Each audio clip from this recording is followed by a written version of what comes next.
Hello and welcome back to our channel, For Wheels Speed.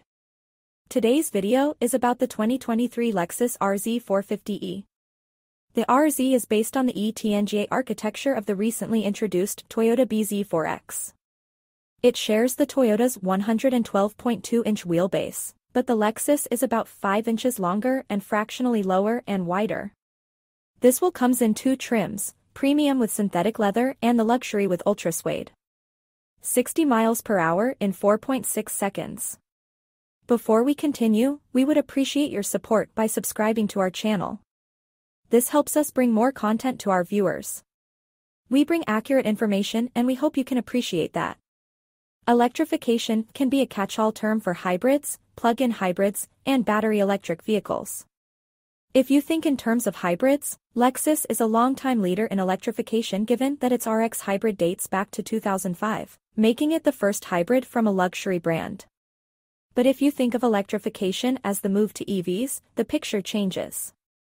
Lexus is just now introducing its first EV, the RZ450e, in the US, and its underwhelming stats betray the fact that Lexus and parent company Toyota has been an unenthusiastic conscript in the march to battery propulsion.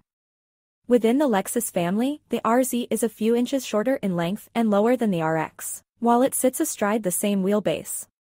Looking out at rival EVs, the Lexus casts a larger shadow than the Audi Q4 e-tron, Genesis GV60, Mercedes-Benz EQB, and Volvo XC40 Recharge, about matches the size of the Tesla Model Y, and takes up a bit less garage space than the Cadillac Lyriq. Without the need to feed air to a large radiator, the eye-searing Lexus spindle grille is absent, although the shape is mimicked in the sculpting of the front end. A small air inlet below suffices for the RZ's cooling needs, and it includes grille shutters. An optional illuminated Lexus logo in the nose of the car makes up for some of the missing bling factor. A blacked-out C-pillar is standard, and buyers can also opt for a more extensive two-tone treatment that has the roof, the center section of the hood, and the blanked-out front grille space also in gloss black. The styling overall is recognizably Lexus, with detailing that's more subtle than that of its showroom mates. The trailing edge of the roofline, which extends rearward jutting out from the body, constitutes the biggest design flourish, but that oddity is only discernible from the rear. Inside, we find a comfortable, welcoming space for 5. The rear seat boasts plenty of knee room and a flat floor.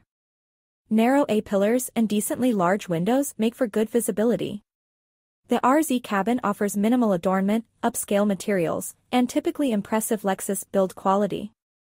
In keeping with the green theme, there's no leather upholstery option. The premium version features the brand's Nulux synthetic leather, while the luxury model gets a rich-looking ultra suede.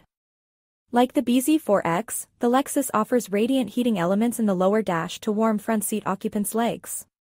The feature is optional on the premium, standard on the luxury.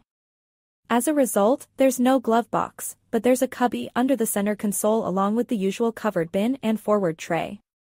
A dual-pane panoramic sunroof is standard across the board, while the luxury's optional dynamic sky version gets electronically dimmed glass that goes from transparent to opaque. The driver faces a padded 3-spoke steering wheel or, optionally, a steering yoke. The latter gets a repositioned instrument cluster that's slightly higher and farther away. All versions have digital instrumentation.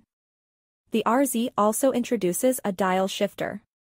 The 14.0-inch touchscreen that's optional in the RX is standard here, and it incorporates most climate controls, including a touch slider for fan speed, and you will find knobs for temperature and buttons for the front and rear defrosters. You also select drive modes on the screen. There is, thankfully, a volume knob, along with a smattering of buttons on the center dash and console. Smartphone mirroring is wireless. Hey, Lexus summons voice recognition to work the infotainment, navigation, and climate controls, provided the car has an Active Drive Connect subscription. Smartphone key functionality is another subscription-based feature, this one requiring Remote Connect, which also provides the ability to remotely start, stop, monitor charging, lock or unlock the doors, start the car, and set the climate control. Initially, the RZ450e will be offered in dual-motor, all-wheel drive form only. A single-motor version with front-wheel drive is likely to join later. Compared to its dual-motor Toyota sibling, the Lexus gets a more muscular front motor, which ups total output to 308 horsepower and 320 pound-feet of torque.